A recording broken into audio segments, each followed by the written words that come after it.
మన దేశం మన దేశం స్వతంత్ర భారతదేశం. మన దేశం భిన్నత్వంలో ఏకత్వానికి ప్రతీక.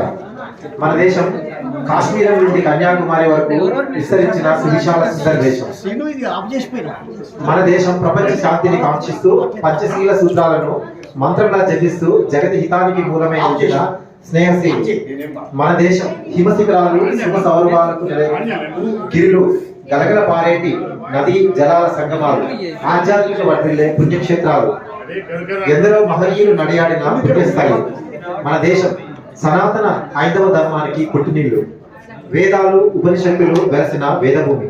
మన దేశం అక్షరాన్ని గౌరవిస్తూ తల్లిదండ్రులను గురువులను పూజించే సంస్కారభరితమైన భారతావని. మన దేశం ఆదిశంకరాచార్యులు, ఆర్యభట్ట, రమణ మహర్షి, వివేకానందులు, గాంధీజీ, అబ్దుల్ కలాం వంటి మహోన్నత మానవతా మూర్తులకి, శివాజీ, ఝాన్సీ లక్ష్మి, నేతాజీ వంటి వీరులకి జన్మనిచ్చి కీర్తి గడించిన మహిమాన్విత పవిత్ర మన దేశం ప్రపంచానికి ఆదర్శమైన సత్ సంప్రదాయాలకు పుట్టిల్లు. భరతమాత ముద్దు బిడ్డలుగా పుట్టడం మన జన్మ అదృష్టం. నాకు అవకాశం ఇచ్చిన పెద్దకి కృతజ్ఞతలు.